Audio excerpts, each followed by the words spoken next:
మంచి దైవజనులు, ఆత్మీయులు, హైదరాబాద్ ప్రాంతంలో సేవ చేస్తూ చక్కని దైవజనులు. ఈరోజు మనం చక్కని మాటలు విందాం. పిల్లరా, ముఖ్యంగా మీకు అందరికీ మరోసారి హృదయపూర్వక వందనాలు. ఎందుకంటే చాలాసేపు నుంచి కూర్చున్నారని విన్నాను. Sorry, extremely sorry. ఎందుకంటే నేను మా ప్రయాణం కొద్దిగా లేట్ అయిపోయింది, మన్నించాలి మీకు అందరికీ. ఎందుకంటే మేము అనుకున్న ఒకటి అయిన ఒకటి లాంగ్ జర్నీ కాబట్టి కొద్దిగా లేట్ అయిపోయింది. Sorry once again. పిల్లరా, వాక్య భాగం వెళ్దాము. నేను ఎక్కువ సేపు చెప్పాను ఎందుకంటే అయ్యగారు చెప్పారు కాబట్టి నా ఏదైతే మెసేజ్ తీసుకొచ్చానో అందులో షార్ట్ చేసి చెప్తున్నాను, దయచేసి అడిగించండి. 3వ సంఘ వస్తుతం కాబట్టి ఈరోజు మరియు దేవుడు ఇన్ని సంవత్సరాల నుండి సంఘాన్ని నడిపిస్తున్నందుకు ముందుగా దేవునికి వందనాలు. ముఖ్యంగా పాస్టర్ గారిని, తర్వాత ఇక్కడ వచ్చిన సంఘస్థులు, వచ్చిన సేవకులందరికీ దేవుడు నడిపిస్తున్నాడు. సంఘానికి శిరస్సు ఎవరు? క్రీస్తు. మరియు సంఘంలో కావాల్సింది ఏంటి అన్నప్పుడు పాయింట్ చాలా ఉంటాయి. సంఘంలో కావాల్సింది మొదటిగా యేసుక్రీస్తు మీద నమ్మకము, విశ్వాసము 1. నెంబర్ 2 సంఘంలో ఉండవలసింది, రెండోది స్తుతి ఆరాధన ఉండాలి. మూడోది సంఘంలో సంఘ ప్రార్థన ఉండాలి. 4వది సంఘంలో ఉండవలసింది ఒకరి పట్ల ఒకరు ప్రేమ కలిగి ఉండాలి. ఈ 4 ఉంటే ఖచ్చితంగా సంఘము దీవించబడుతుంది. సంఘం అంటే ఏంటి? ఒక గుంపు అనుకుందాం. చూడండి, ఈ లోకంలో చాలా గుంపులు ఉన్నాయి. చాలా అంటే ఏంటి? చూడండి, కొన్ని పొలిటికల్ లీడర్స్ గుంపు ఉంది, కొందరు లేబర్స్ గుంపు ఉంటాయి, కొందరు మెకానికల్ ఇంజనీర్స్ గ్రూప్ ఉంటాయి, కొందరు బయట తిరిగే గ్రూప్ ఉంటుంది, పోగిరి పనులు చేసే వాళ్ళ గుంపు ఉంటుంది. కానీ సంఘము ఇందులో ఈ గుంపు ఎవరిది? నీతిమంతుల యొక్క గుంపు. చర్చిలో ఎవరు వస్తారంటే పిల్లలు, ఆ గుంపు అంటే ఎవరైతే దేవుని ప్రేమిస్తారో వాళ్ళు మాత్రమే చర్చికి వస్తారు. దేవుని ఎవరు ప్రేమిస్తారో వాళ్ళు మాత్రమే దేవుని సన్నిధిలో వస్తారు. అయితే ఈ గుంపు చాలా నీతిమంతులు, దేవుని ప్రేమించేవారు ధన్యులు. అయితే ఈ గుంపులో కావాల్సినవి ఏంటివి? ఇందాక చెప్పా, ఏమని సంఘం ఉండవలసినవి కొన్ని ఉన్నాయి. అయితే పిల్లలు అందులో ఫస్ట్ పాయింట్ చెప్పి ముగిస్తారు, ఎక్కువ చెప్పాను. ఇక్కడ మొదటికి సంఘం నడవాలంటే ఏం కావాలి? ముందుగా యేసుక్రీస్తు పైన నమ్మకం కావాలి, విశ్వాసం కావాలి. ఒక్కవేళ ఇది లేకపోతే వచ్చిన వేస్టే. అయితే యేసుక్రీస్తు నమ్మకము మీద విశ్వాసం కావాలంటే ఏం చేయాలి? ముందు మనం డీప్గా అర్థం చేసుకోవాలి. ఎవరి విషయంలో? యేసుక్రీస్తు విషయంలో. అయితే పిల్లరా, నేను ఒక విషయం చెప్తానండి. ఈ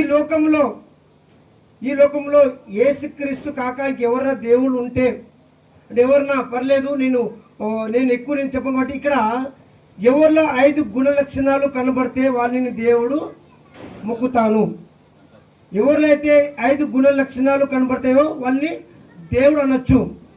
మనం చూడండి, సంఘస్థులు కానివ్వండి, సేవకులు కానివ్వండి, లేకపోతే విశ్వాసులు కానివ్వండి, ఎప్పుడైతే చర్చకు వస్తారో ఒక్కడే కారణం వస్తారు ఏంటి? అక్కడ యేసుక్రీస్తు దేవుడే ఉన్నారు కాబట్టి. ఒక్కవేళ అక్కడ దేవుడు లేకపోతే ఎవరు రారు, ఎవరు టెంపల్స్కి రారు. ఎందుకంటే ఇక్కడ నేను అడిగే ఒకటే, యేసుక్రీస్తు దేవుడా లేకపోతే ఇంకా మరొక దేవుడా, అది మీరు మీ యొక్క మైండ్కి వదిలేస్తా. కానీ ఒక్కడే మీరు అర్థం చేసుకోవాలి. ఈ లోకంలో చాలామంది అంటే రకరకమైన దేవుళ్ళు నమ్ముతున్నారు. మంచిదే, వాళ్ళ ఇష్టం వాళ్ళకి. బట్ మనకి ఈ లోకంలో ఎవరికైతే 5 గుణ లక్షణాలు కనబడతాయో వాళ్ళని దేవుడు అనొచ్చు అంటున్నాం. అయితే ఈ 5 గుణాలు ఒకవేళ మా పాస్టర్ ఆనంద్ తేజ్ గారి దగ్గర కనబడితే వాళ్ళకి నేను దేవుడు అంగీకరిస్తా. ఒకవేళ మీలో కనబడితే మీకు కూడా దేవుడిగా పూజిస్తా. ఒకవేళ మీదలో కనబడితే మీకు కూడా దేవుడిగా నేను అంగీకరిస్తాను. ఏ పాయింట్? 5 గుణాలు. ఫస్ట్ పాయింట్ పరిశుద్ధత. పరిశుద్ధత ఎవరు కనబడుతుంది? ఎవరున్నారా లోకంలో?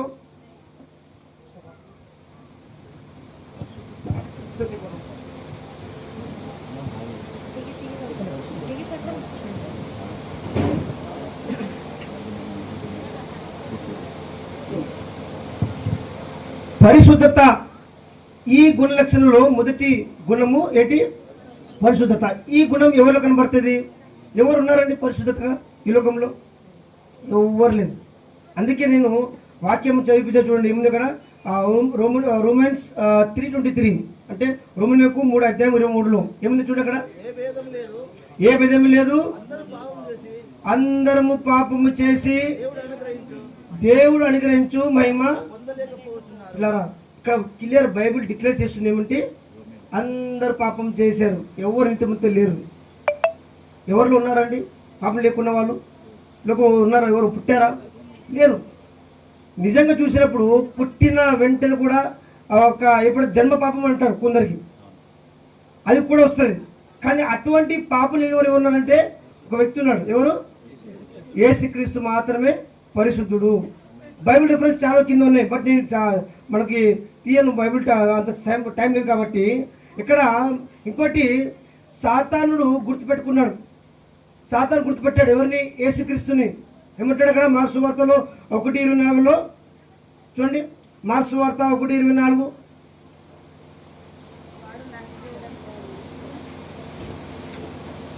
మార్క్స్ వార్త 1:24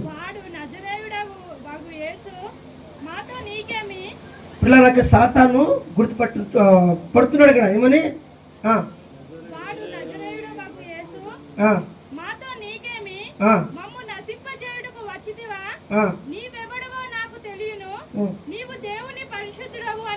రైట్, నీ దేవుడివి పరిశుద్ధుడు. వాడు వచ్చిందా పరిశుద్ధుడు అనేసి బైబిల్ డిక్లేర్ చేసింది. ఏంటి? యేసుక్రీస్తు చాలా పరిశుద్ధుడు. ఇటువంటి పరిశుద్ధ గుణం ఎవరు లేదు. కాబట్టి ముందు ఎవరు ఈ 5 గుణాలు ఎవరిలో కనబడతాయో వాళ్ళకి ఏమన్నా దేవుడు అంగీకరిస్తున్నా. మొదటిది పరిశుద్ధత ఎవరిలో లేదు, యేసుక్రీస్తు తప్ప. మీరు కంపేర్ చేసుకోండి, ఇంక పరిశుద్ధత ఎవరిలో ఉంది చూసుకోండి మీరే. రెండోది సర్వశక్తిమంతుడు. ఏంటి? సర్వశక్తిమంతుడు. పిల్లల సర్వశక్తిమంతుడు అంటే ఎవరు కూడా తుఫాను ఆపలేరు, ఎవరు కూడా భూకంపం తీసుకురాలేరు, ఎవరు కూడా అద్భుతాలు చేయలేరు. చేస్తారు? ఎవరు ఉన్నారా? మనుషుడు ఒక రోగం వస్తే మహా అంటే ట్రీట్మెంట్ ఇస్తాడు, కానీ ప్రాణం వాడిని దక్కించలేడు. కానీ యేసుక్రీస్తు వారు ఆ తుఫాను వచ్చినప్పుడు ఇమిసుడు ఆపిండు. బైబిల్ మనం చూసిన తర్వాత మనం చూస్తే మత్తయి సువార్త 8:20 ఉంది చూసుకున్న తర్వాత. అయితే ఇలా చూసుకుంటూ పోతే లెపర్సీ కుష్ఠరోగం కలిగిన వ్యక్తిని కూడా దేవుడు స్వస్థపరిచాడు. ఇది సర్వశక్తిమంతుడు. మానవుడు చేయగలుగుతాడా? అది మీలో ఉందా? నాలో ఉందా? లేదు. కాబట్టి సర్వశక్తిమంతుడు ఎవరున్నారు? యేసుక్రీస్తు మాత్రమే కలిగి ఉన్నారు. ఫస్ట్ పాయింట్ ఏంటి? 5 గుణ లక్షణాలు ఎవరిలో కనబడతాయో వాళ్ళకి దేవుడు అనొచ్చు అన్నాం. అయితే ఫస్ట్ ఏంటి? పరిశుద్ధుడు. ఎవరున్నారా? ఎవరు లేరు. రెండోది ఏంటి? సర్వశక్తిమంతుడు. ఎవరిలో అంత పవర్ఫుల్ ఉందా ఎవరికైనా? లేదు. మూడోది సర్వంతరామి. ఏంటి? సర్వంతరామి అంటే అమెరికాలో దేవుడు ఉన్నాడు, ఇండియాలో ఉన్నాడు, లండన్లో ఉన్నాడు, పాకిస్తాన్ ఉన్నాడు, ఎక్కడ పోయినా సర్వంతరామి. అది మీలో ఉందా? ఎవరిలో ఉందా? నేను చెప్పాను, మరీ చెప్తున్నాను, మీరు కన్ఫ్యూజ్ కాకండి. ఎవరిలో కంపేర్ చేసుకోండి మీరు. ఎవరిలో ఉందా ఇది లోకంలో? ఏ దేవదూతలు కానివ్వండి, ఏ ఒక్క శాతం కానివ్వండి, ఏ ఒక్క మనవుడు కానివ్వండి, ఉందా ఎవరికైనా ప్రవక్త దగ్గర? లేదు. కానీ దేవవాక్యం ఉంటుంది చూడగల సామెతలు 15వ అధ్యాయము 3వ వచనం చూడండి సార్. ఏంటండి? యెహోవా కన్నులు ప్రతి స్థలం ముందు అంటే ఏంటి? బైబిల్ మరలా డిక్లేర్ చేస్తుంది ఇక్కడ ఏమని? యెహోవా కన్నులు ప్రతి స్థలం ముందు ఉండును. పిల్లరా, దేవుడు సర్వంతరామి, డౌట్ లేదు. రైట్. ఫస్ట్ ఏంటి? పరిశుద్ధత ఎవరిలో లేదు. రెండోది ఏంటి? సర్వశక్తిమంతుడు. మూడోది ఏంటి? సర్వంతరామి. పిల్లరా, నేను ఎక్స్ప్లెయిన్ చేయట్లేదు, పాస్టర్ గారు సమయం లేదు కాబట్టి సారీ. నీకు డీప్గా చెప్పాలనుకుంటా, బట్ టైం లేదు. సో ముందుకు వెళ్ళిపోదాం. రైట్. ఫోర్త్ పిల్లరా, సజీవుడు. ఏంటి? సజీవుడు, నిరంతరము ఉండేవాడు. ఎవరున్నారా లోకంలో? ఆది కాలంలో ఆదం పుట్టి ఇప్పుడు ఉన్నాడు? ఆదము వెళ్ళిపోయిండు. నోహా పుట్టిన ఉన్నాడా? వెళ్ళిపోయిండు. ఇంకెవరు ప్రవక్త ఉన్నారా? ఎవరు మనుషులు ఎవరు లేరండి. చాలామంది అంటారు ఆ సమాధి ఈ సమాధి. ఏం లేదు, అన్ని సమాధి ఏమున్నాయి? ప్యాకప్ ఉన్నాయి. ఖాళీ ఏది కాలే. కానీ ఒకే ఒక సమాధి ఏముంది అక్కడ తెరవబడింది. ఇప్పటికీ అది ఏముంది, ఓపెన్గా ఉంది. పిల్లరా గమనించాలి, సజీవుడు అంటే నేను లాస్ట్ టైం చెప్పా, మళ్ళీ చెప్తా వినండి. మనిషికి 3 డేట్స్ ఉంటాయి. ఏమున్నాయి? Date of birth, date of death, ఇంకోటి ఉందా ఏమన్నా? ఉంటాయి మనిషికి. ఇంకా ఉన్నాయి ఏమన్నా? మీరు లేచిన డే ఏమైనా ఉందా మీకు? లేదు. కానీ ఒక వ్యక్తి మాత్రమే ఉన్నాయి. ఏమున్నాయి? 3 ఉన్నాయి క్యాలెండర్లో. ఏమున్నాయి? Date of birth December 25, date of death good Friday, date of reservation లేచిన రోజు ఏంటి, ఈస్టర్ పండుగ రోజు. ఈ 3 డేటు ఒకే ఒక వ్యక్తికి ఉంది. ఎవరు? వాళ్ళెవరు? యేసుక్రీస్తు వారికే సాధ్యము. అంటే దేవుడు సజీవుడు. చూడండి వాక్యంలో చూపిస్తాను చూడండి సరే. ప్రకటన గ్రంథము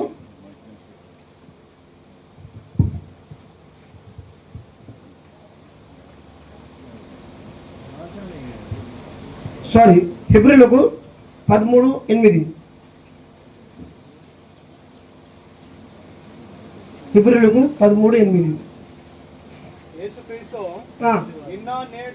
పిల్లలు విందాం. దేవుడు ఏంటి? సజీవుడు అన్నా కదా నేను. సజీవుడు అంటే నిరంతరం ఉన్నవాడు దేవుడు. నిన్న నేడు రీతిగా ఒకటే రీతిగా ఉన్నాడు.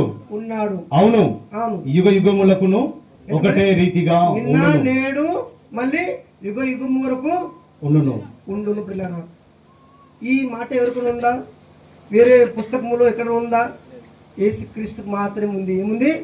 యుగం యుగము ఉండే ఒక సజీవుడు. పిల్లరా, మీ ప్రపంచంలో వెళ్ళండి, ఎక్కడ పోయినా మీకు ఏ ఒక్క సమాధి కూడా మీకు తెరిచి ఉండదు. కానీ నిజరైతే యేసుక్రీస్తు సమాధి మాత్రము తెరిచి ఉంది. అది క్రైస్తవులు గర్వపడాలి గట్టిగా. ఎందుకంటే అటువంటి గొప్ప దేవుడు మనకు దొరికిండు. మనము అది కాకుండా కొన్నిసారి ఏడుస్తుంటాము. అరే యేసుక్రీస్తు దేవుడు అంటే ఎవరు నమ్మరు, యేసుక్రీస్తు కొట్టి చంపారంట వాళ్ళు అంటున్నారు. ఎక్స్ప్లెయిన్ చేయండి వాళ్ళకి, చెప్పండి. ఏమని?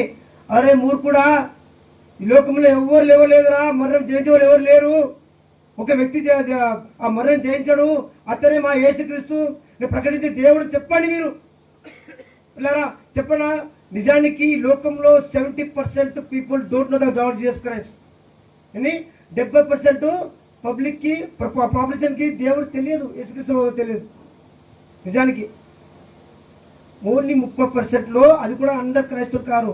అందులో కూడా చాలా వరకు అన్ని మతాలు కలిసి ఉన్నాయి. మిగతా 70% వాళ్ళకి ఏం లేదు. అందుకే వాక్యం అంటుంది, పొలంలో చాలా పని ఉంది అంట, కానీ పని చేసేవారు తక్కువ ఉన్నారంట. అందుకే దేవుడు అంటున్నాడు, నేను సేవకుల్ని నిర్మిస్తున్నాను, పంపిస్తున్నాను. దేనికి? మీరు వెళ్ళండి, లోకం వైపు వెళ్ళండి, బ్యాప్టిజం ఇచ్చి నా నామమున శిష్యులుగా మార్చి వాళ్ళకి చెప్పండి. అప్పుడే ఎవరితో చెప్తున్నాడు? సేవకులు చెప్తున్నాడు. పిల్లరా, అయితే ఈరోజు 4వ అంశం ఏంటి? 4వ పాయింట్ ఏంటి? సజీవుడు. ఒకసారి రివర్స్ చేసుకుందామా? ఈ 5 గుణ లక్షణాలు ఎవరిలో కనబడతాయో వాళ్ళని దేవుడు అనవచ్చు అన్న. కూర్చున్న సేవకులు కానండి, ఈవెన్ ఇంక్లూడింగ్ మీ ఆల్సో, మీరు కూడా ఎవరిలో కనబడుతున్నాయా ఈ 5? అందులో ఫస్ట్ ఏంటి? ఎవరో కనబడుతున్నాయి? ఎవరో పరిస్థితులు ఉన్నారు ఇక్కడ? ఎవరన్నా లేరు. బైబిల్ డిక్లేర్ చేసింది అందరు పాపం చేసి, కాబట్టి అది వెళ్ళిపోయింది. రెండోది ఏంటి? సర్వశక్తిమంతుడు. ఎవరు పవర్ఫుల్ లేరు దేవుడు తప్ప. దేవుడు తలుచుకుంటే చనిపోయిన వ్యక్తి కూడా లేపాడు. ఎవరు? లాజర్ని. అట్లా వాక్యం వస్తున్నాయి. బట్ థర్డ్ ఏంటి? సర్వంతరం. దేవుడు ఎక్కడ పోయినా, కీర్తనకారుడు రాస్తున్నాడు, నేను సముద్రంలో పోయి దాచుకున్నా అక్కడ ఉన్నావు, ఆకాశం వెళ్ళినా అక్కడ ఉన్నావు. లేదా వాక్యము ఎక్కడ పోయినా ఎక్కడ అంటే దేవుడి సర్వంతరామి. ఫోర్త్ ఏంటి? సజీవుడు. ఏంటి సజీవుడు? యుగ యుగము ఉండే బ్రతికుండే దేవుడు మనకి ఉన్నాడు. అందుకే అంటున్న వాక్యంలో I'm the omega, alpha omega. అంటే ఏంటి? నేనే స్టార్టింగ్, నేనే ఎండ్ అంటున్నాడు దేవుడు ఇంగ్లీష్లో. అయితే నేనే ఆదియు అంత్యము. ఇలా అంత సజీవుడు దేవుడు మనకు ఉన్నాడు. రైట్. 5th పాయింట్, ప్రేమ స్వరూపి. ఏంటి? ప్రేమ స్వరూపి. ఈ ప్రేమ స్వరూపి అనేది యేసుక్రీస్తులో ఉన్నంత ప్రేమ ఎవరికి లేదు. ఎవరైనా ప్రేమిస్తారు, ఒక లిమిట్ వరకు ప్రేమిస్తారు. ఏమైనా సహాయం చేస్తే ప్రేమిస్తారు, ఏమైనా హెల్ప్ చేస్తే ప్రేమిస్తారు. ఒకవేళ ఆ లిమిట్ దాటితే వాళ్ళు ఆగిపోతారు. అడిగే భార్య అయినా భర్త అయినా లేకపోతే పిల్లలైనా మీరు చనిపోతే సమాధి వరకు వస్తారు, ముందుకు రారు. ఇంకా ఎందుకు రారు? అంతే, ఆ ప్రేమ అడిగి అయిపోయింది. కానీ యేసయ్య ప్రేమ మాత్రము నీ కోసం నా కోసము తన ప్రాణనే అర్పించాడు. పిల్లరా, ఒక పెద్ద పడవ నడుస్తుంది. పడవలో ఒక 200 మంది ప్యాసింజర్స్ ఉన్నారు. మీరు కూర్చున్నారు, అందరూ వాళ్ళందరూ కూర్చున్నారు. ఆ పడవ నుండి వేరే చుట్టుకు వెళ్ళాలి. వాళ్ళు వెళ్తుంటే ఆ దారిలో ఆ ఒక పడవకి చిన్న రంధ్రం పడ్డది. చిన్నంటే ఇంత రంధ్రం పడ్డది, ఒక మనిషి పోయినంత రంధ్రం పడ్డది. దేనికి? పడవకి. అయితే ఈ రంధ్రం పడిన తర్వాత ఆ క్యాప్టెన్ ఎవరితో ఉన్నాడో ఆయన వయసు అయిపోయింది, ముసలివాడు. అయితే అన్న అంటాడు, అయ్యో కింద ఏమైంది, పడవకి రంధ్రం పడ్డది, కిందికి ఎవరు వెళ్ళాలి, దయచేసి ఎవరైనా వెళ్తారా? వాడు వచ్చి ఆ క్యాప్టెన్ వచ్చి నిలబడి అంటున్నాడు, చేయి లేపుతున్నాడు, ఎవరైనా వెళ్తారా కిందికి? దయచేసి నీళ్ళు లోపల వస్తున్నాయి, ఈ పడవ మునిగబోతుంది, ఎవరైనా కిందికి దిగాలి, కింది దుంకాలి, వెళ్ళి ఆ రంధ్రంలో ఇరుక్కుపోవాలి, నీళ్ళు రాకుండా మనము ఒకవేళ అయితే మనము ఒక సైడ్కి వెళ్ళిపోవచ్చు అని క్యాప్టెన్ అనౌన్స్మెంట్ చేశాడు. కానీ ఒక్కరు రారు ముందుకి. అందరూ ముఖాలు చూసుకుంటుంటారు. అమ్మా మేము చనిపోవాలా, అయ్యా మేము బలి అవ్వాలా, ఒక్కరు ముందు రావట్లేదు. అప్పుడు లాస్ట్లో అక్కడ కూర్చున్న ఒక కుర్రోడు, అయ్యా నేను వెళ్తా కిందికి, ఈ మాట అనేసి సడన్లీ నీటిలో దుంకేసి ఎక్కడైతే రంధ్రం ఉందో అందులో ఇరుక్కుపోయాడు. ఏమైంది? వాటర్ రావడము, నీళ్ళు రావడము ఆగిపోయింది. మెల్లమెల్లగా అది కోనకి వచ్చేసింది. అందరూ ప్యాసింజర్ దిగిపోతున్నారు. అప్పుడే ఆ క్యాప్టెన్ చాలా ఏడ్చుకుంటూ దబదబా కింద ఉరుకుతున్నాడు, ఇడికి కిందికి ఇంజన్ వైపు వెళ్తుంటే ఈ ప్యాసింజర్స్ అంటున్నారు, ఏంటి క్యాప్టెన్ ఇలా ఏడుస్తున్నాడు ఏంటి, అదేంటి మరి మా అందరం క్షేమంగా ఒక కొండకు వచ్చాం కదా, ఎందుకు ఏడుస్తున్నాడు అని అనుకుంటే అక్కడ ఏదో పని చేస్తారో అంటున్నారు, అయ్యో దిగింది, దుంకింది, పడ్డది, తిరుక్కుంది ఎవరు కాదు, క్యాప్టెన్ కొడుకే. ఇలారా ఇదే జరిగింది 2000 సంవత్సరం కింద. యేసుక్రీస్తు వారు మన కోసం మీకోసము తన యొక్క కుమారుని బలి ఇచ్చాడు. మీ యొక్క పాపం మాకు పాపం తన మోసుకున్నాడు. ఆ క్యాప్టెన్ తన కుమారుని చేతిలో పట్టుకొని బయట తీసుకొస్తుంటే మొత్తం రక్తం మారిపోయాడు. ఎవరు? కుమారుడు. యేసుక్రీస్తు వారు కూడా అదే జరిగింది. అదొక సులభమైన ఏమైంది, మొత్తం బాడీ మొత్తం నుచ్చుచి అయిపోయింది. కాలేదా పిల్లరా? 5000 చిల్లరు ఉన్నాయి, క్వాంటిటీ అది కట్టుకొని అన్ని దెబ్బలు పట్టాయి. దగ్గర 400 మంది సైనికులు ఆయనకి గుద్దారు, కొట్టారు. ఎవరిని? ఒక మనిషిని అంత కొడతారా? ఎందుకు అంత భరించుకున్నాడు దేవుడు? మీకోసం, నా కోసం. కానీ అన్నులకు అర్థం కాదే, ఆయన కొట్టి చంపేశారు. కానీ దేవుడు వాక్యం ఉంటుంది, మన కోసము మీకోసము ప్రాణం ఇచ్చిండు, ప్రేమ చూపించుతున్నాడు. అక్కడ ఆ తల్లి ప్రేమ కంటే గొప్పది అంటున్నాడు దేవుడు. ఇక్కడ తల్లి ఒక టైం వస్తే లిమిట్కి ఆగిపోతుంది తల్లి ప్రేమ, కానీ దేవుడి ప్రేమ ఆగదు. ఇలా ఒక ఘటన జరిగింది హైదరాబాద్లో. మా యొక్క సంఘస్థులు కానీ మా యొక్క ఫ్యామిలీ మెంబర్స్లో ఒక స్త్రీ యొక్క అబ్బాయి చనిపోయాడు, కుమారుడు. అంటే 22 years ఉంది అబ్బాయికి, మంచి యంగ్ ఏజ్. ఆయనకి 2-3 పిల్లలు ఉన్నారు. ఆ తల్లికి తెలియదు, చనిపోయింది. ఆ బాడీ తీసుకురాగానే, ఆ కుమారుడు తీసుకురాగానే తల్లి చాలా ఏడుస్తుంది.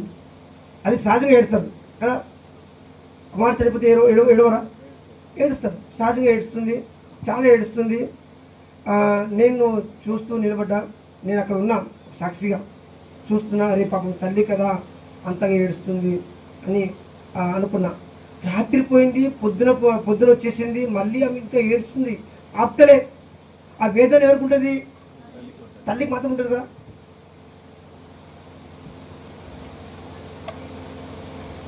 ఆ వేదన తల్లికి మాత్రం ఉంటుంది. అయితే బంధువులు వచ్చి అంటున్నారు, తల్లి ఎందుకు ఏడుస్తున్నావు, ఏడవకు అయిపోయింది కదా అంటే తల్లి ఒక మాట అన్నది, చాలా వీధులతో చాలా కష్టంతో ఒక మాట అన్నది, మీకేం తెలుసు నా కడుపులో మంట తగిలింది, అవి మంట ఎవరు కనబడతలేదు, మంట ఏమింది కనబడతలేదు, కడుపులో మంట తగిలింది, మొత్తము ఈ మంట నడుస్తుంది అంటే దుఃఖము బాధ వేదన తల్లికి.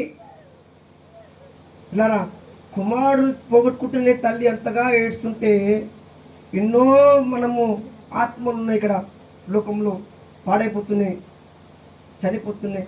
దేవుడు ఎంత వేదన పడాలి.